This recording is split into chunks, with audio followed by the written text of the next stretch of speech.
Assalamu alaikum. Welcome to Afternoon News. I am Kimi Orin with you. The BNP government led by Tariq Rahman has been gradually implementing its electoral pledges since taking charge of running the country. As part of these initiatives, an expatriate card for Bangladeshi migrant workers living abroad is now being introduced. The card may be launched around the middle of this month. Cardholders will receive various benefits, including access to airport lounges as well as discounts on a range of services. They will also receive discounts on airfares and hotel stays. The current 2.5% remittance incentive for expatriate Bangladeshis will be increased to 3% for expatriate card holders. Initially, the government plans to issue the cards to 2 lakh expatriates by the end of this year. As a pilot initiative, 5,000 expatriates in several countries will receive the cards in the first phase. The card will also include BMET-related insurance and rehabilitation benefits, including financial compensation and social protection. Analysts say that the social protection services already being introduced by the government are having a positive impact on society, and the expatriate card could further enhance the recognition and importance of migrant workers both at home and abroad. However, they caution that steps must be taken to prevent any irregularities in the distribution of the cards. The benefits offered through the expatriate card are expected to encourage a further increase in the flow of remittances through formal channels. The card could also help reduce the various forms of harassment that expatriate Bangladeshis have faced in the past. If the pilot program proves successful, the cards will gradually be distributed to Bangladeshis living in different countries through Bangladesh embassies and missions abroad. Although the media has no constitutional recognition, as such it's considered the fourth pillar of the state. This unwritten principle is recognized worldwide, not only in Bangladesh. Therefore, the media must remain neutral, objective, and responsible. The government is working to ensure this. The speakers made the remarks at a seminar organized by the Television Editors Council, TEC, at a hotel in the capital today.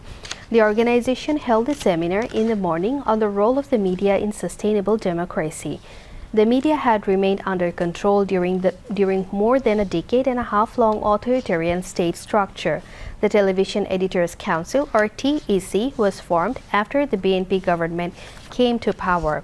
Local government minister and BNP Secretary General Mirza Fakhrul Islam Alamgir was the chief guest at the event, while the Information and Broadcasting Minister Zahiruddin Shapon delivered the keynote address. In his speech as chief guest, Mirza Fakhrul Islam Alamgir said, "Democracy cannot be strengthened without sustained practice over a long period." He said the media has an indispensable role in ensuring the proper practice of democracy.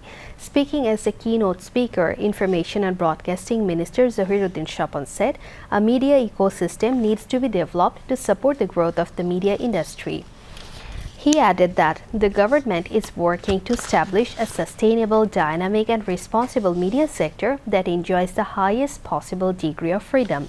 The seminar was chaired by TEC convener Dr. Abdul Hai Siddiq. Among others, Dhaka University Vice Chancellor Professor Dr. ABM Obaidul Islam, Principal Information Officer Said Abdul Ahmed, and National Press Club President Hassan Hafiz addressed the seminar.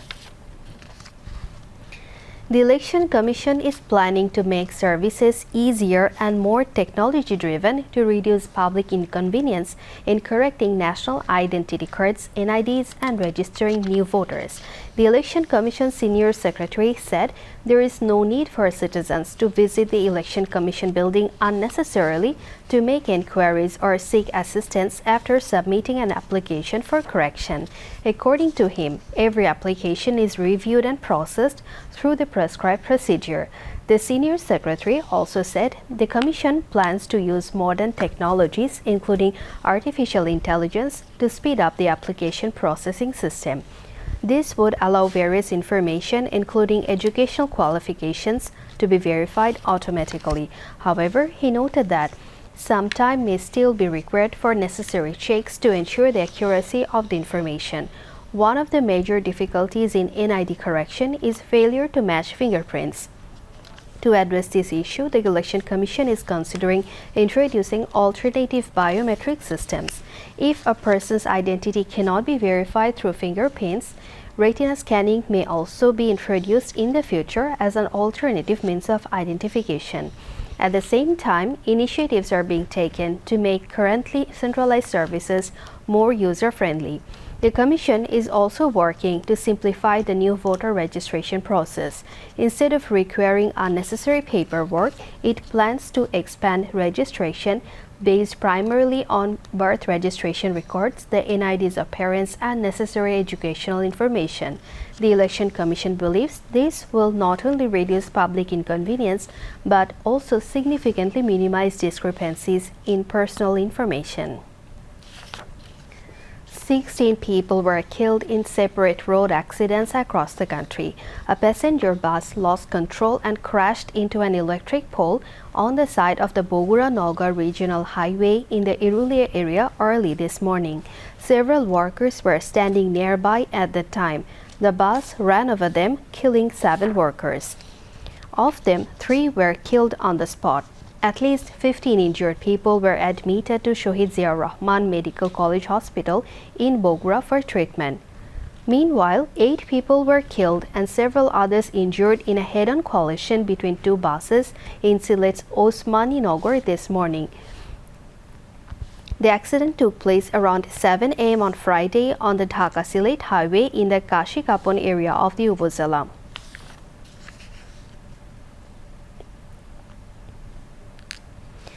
Green chili prices slightly declined in capital's retail markets compared with last week.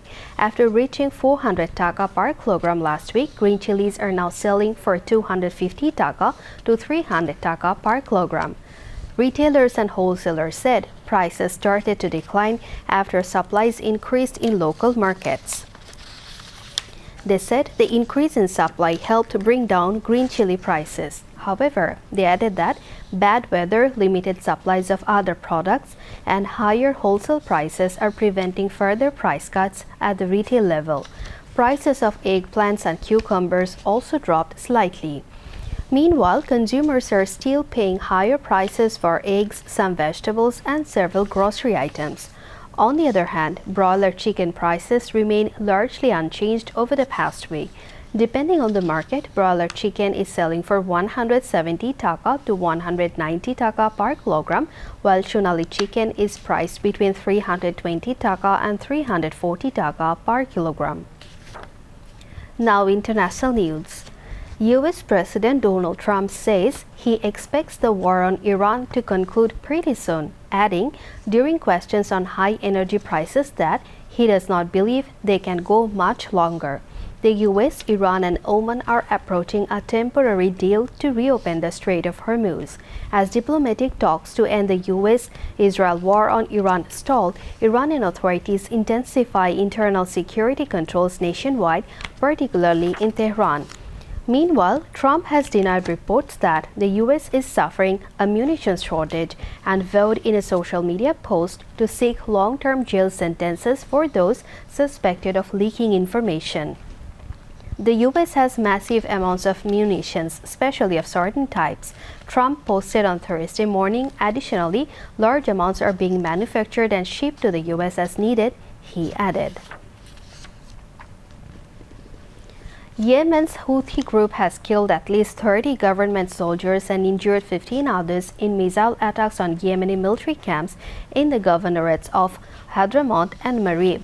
Thursday's strikes on military sites, including some run by Yemen's emergency forces, are the deadliest in years in the country's civil war.